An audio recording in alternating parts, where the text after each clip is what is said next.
E aí, gente, tudo bom com vocês? Espero que sim. Estamos aqui para mais uma conversa sobre gêneros textuais. E nós vamos iniciar recapitulando um pouquinho do nosso último vídeo. No nosso último vídeo, nós falamos sobre os textos narrativos e falamos sobre a classificação de 3 gêneros desses textos narrativos: o conto, a novela e o romance. E nós vimos no último vídeo que algumas características fazem com que esses textos sejam classificados principalmente pelas editoras.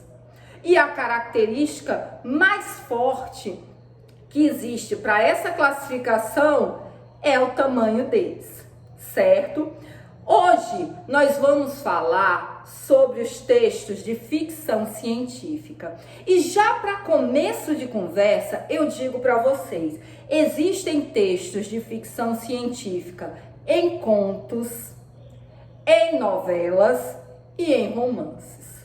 Como é que eu vou fazer a diferenciação de um texto de ficção científica em conto, em novela ou em romance?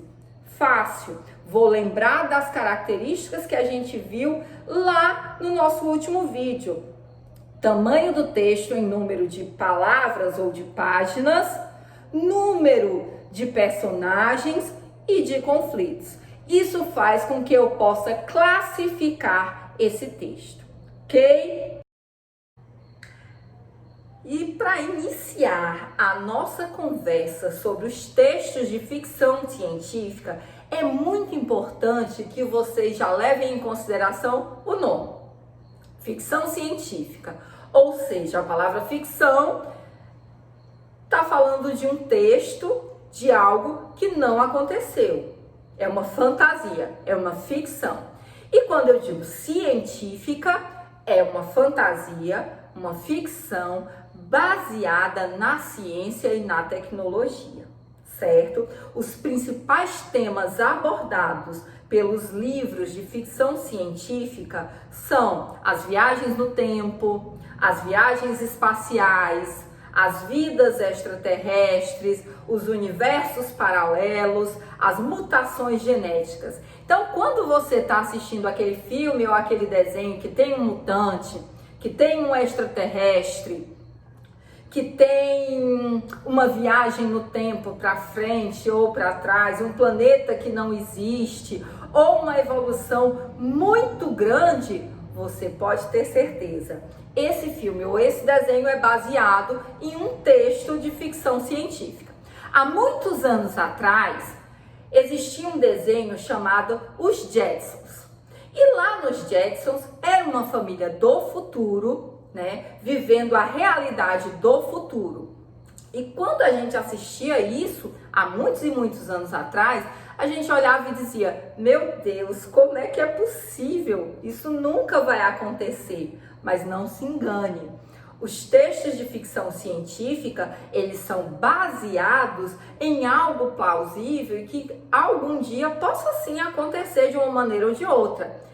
Nos Jetsons, eu lembro que existiam coisas que nos impressionavam muito na época e que hoje são uma realidade, como o telefone celular e as chamadas de vídeo e a internet também. Então, o que pode parecer algo de outro mundo ou totalmente impossível, pode sim vir a ser verdade um dia. Um outro exemplo de desenho animado é o Jimmy Neutron, que também, o super gênio, que faz invenções incríveis. Então, isso eu posso dizer também que é um desenho baseado em ficção científica. A ficção científica, ela parece tão real pra gente, porque o autor realmente ele tem esse cuidado de, durante a trama, ele mostrar que aquilo pode sim ser uma realidade. Talvez não agora, mas em algum dia. Então, para que isso pareça real para nós, é necessário que essa trama seja totalmente cheia de características plausíveis para a gente. E a gente chama isso de verossimilhança. A verossimilhança, ela quer dizer realmente essa semelhança com a vida e com o dia a dia. É a impressão de verdade que essa trama imprime no leitor. Ele vê aquilo e ele realmente diz, olha, isso faz sentido. E é interessante dizer para vocês que algumas pessoas que leram alguns romances de ficção científica, algumas vezes aconteceu do leitor achar que o autor realmente tinha vivenciado aquela situação. Pela quantidade de detalhes que o autor imprimiu dentro da escrita do seu texto, da escrita do seu conto, ou da novela, ou do seu romance, o leitor acaba acreditando que aquele texto foi vivenciado em segredo pelo autor e o autor fez um livro baseado em algo que ele viveu. Então, por isso que chamamos isso de verossimilhança. Ele consegue provocar no leitor, graças à lógica interna da história, que aquilo ali realmente pode ser possível. Exemplos de filmes e desenhos que ficaram famosos baseados em textos de ficção científica. Matrix, que é um dos mais conhecidos e que mostra uma realidade virtual tão ampla que assusta algumas pessoas. O Homem do Futuro, um filme brasileiro de comédia que mostra, romance e comédia, que mostra um rapaz que viaja no tempo. Guerra dos Mundos, filme famosíssimo e que mostra uma invasão alienígena na Terra. E os desenhos que eu já citei, os Jetsons, né, que é um desenho muito antigo, da década de 80, e Jimmy Neutron, que é um pouco mais recente, aliás, bem mais recente, e que também traz essa temática. E agora vamos fazer a leitura do nosso gênero de hoje. Vamos lá? Para a leitura do texto de hoje, eu vou contar com uma pequena ajudinha. O texto se chama Entre a Terra e Marte e foi escrito por uma aluna de uma escola no Rio de Janeiro. O texto escolhido é um conto, porque eu queria que realmente vocês pudessem ouvir a história do início ao fim. E como vocês já sabem, os textos de novela e romance são textos mais extensos. Então, por esse motivo, eu optei por um conto, que é um texto bem menor, tá? Vamos à leitura. Estamos em 2096. Lígia estuda na escola Sá Pereira. Toda manhã, Lígia pega um NVN, novo veículo nave, que flutua a uma distância de 8 metros do chão.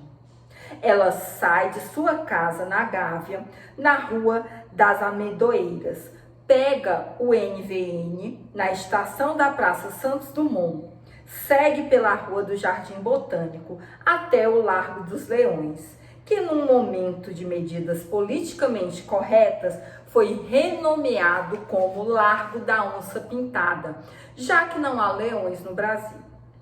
Lígia tem cabelos castanhos bem claros, quase loiros, olhos roxos e um piercing de argola no nariz. Ela tem 2 irmãos menores, 2 verdadeiras pestes que atendem pelos nomes de Lucas e Joachim. Judite, mãe de Lígia, é diplomata, trabalha na relação entre humanos e minúsculos alienígenas marcianos, descobertos em 2050, quando das pesquisas feitas no subsolo de Marte pelo projeto Marte Legal. Projeto criado após os escândalos de corrupção envolvendo a exploração do planeta vermelho. A mãe gostava do trabalho, que envolvia muitas viagens e autorização para viagens no tempo. A viagem no tempo foi descoberta por acaso em 2076, durante experimentos com a partícula subatômica, mas ainda era uma aventura perigosa, pois não se conhecia uma forma de viajar para o futuro, somente para o passado, fazendo com que as pessoas que fossem para o passado tivessem que esperar o tempo passar para voltar ao futuro. Assim, o tempo presente ficava como se parado em relação ao passado, e a pessoa retornava um pouco mais velha. Viagens ao passado mais distante eram, portanto, muito perigosas. Chico, pai de Lígia, é um astronauta em viagem para a galáxia Nescau, antigamente conhecida como Andrômeda, mas renomeada pela empresa que financiou a missão espacial. Por isso, Lígia mora só com a mãe e os irmãos Pestinha.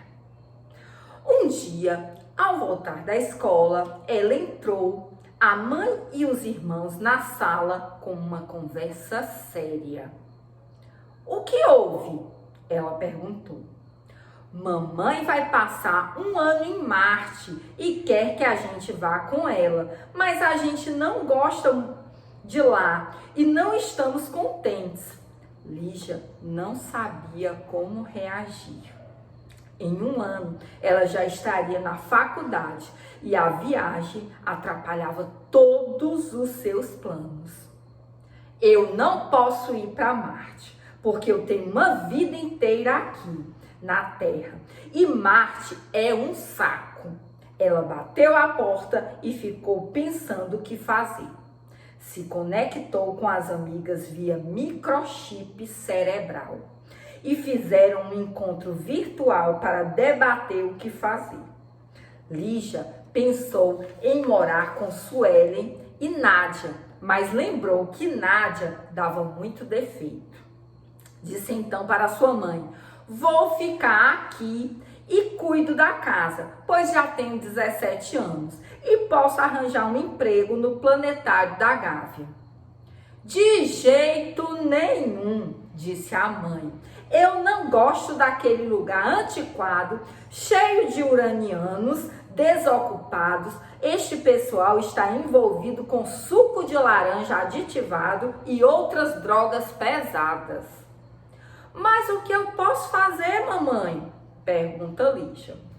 "Minha filha, você tem somente 17 anos e vem comigo. Até o ano que vem eu mando em você.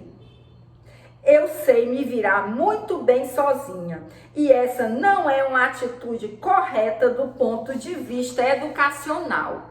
Diz Lígia, que sabe que a mãe é insegura e se sente culpada porque trabalha demais. Lígia é muito esperta.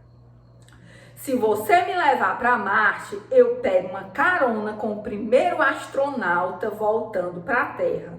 Vou passar um ano sem estudar e irei me alistar na NASA como astronauta." Judite começa a chorar, enquanto os filhos mais novos exclamam querendo ficar também. Judite chora ainda mais forte, dizendo que ninguém ama ela e que ela trabalha sem parar e todas essas coisas que mães às vezes dizem. Lígia então percebe o quanto está chateando sua mãe, pois elas se amam muito apesar das brigas. "Fiquem quietos", diz para os irmãos, dando um abraço forte na mãe e chamando os meninos para se juntar a elas. No meio do abraço, ela teve uma ideia. Ela poderia passar a semana na Terra e o fim de semana em Marte, aproveitando o transporte grátis para os estudantes. Seria um pouco puxado, mas todos ficariam felizes. E os irmãos? Ora, vamos colocá-los num colégio interno. Daí, os dois começaram a dar defeito e passaram a achar a viagem para Marte um ótimo negócio. O nome da autora é Maria Carvalhosa. Interessante, né?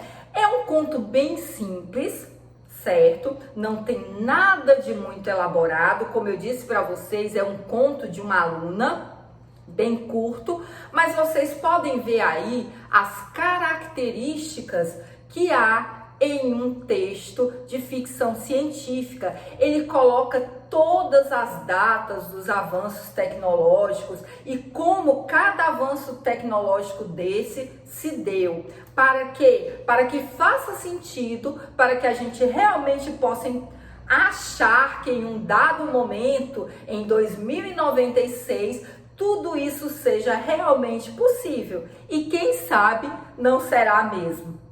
Então, gente, espero que vocês tenham gostado desse textinho e até o nosso próximo encontro. Beijo!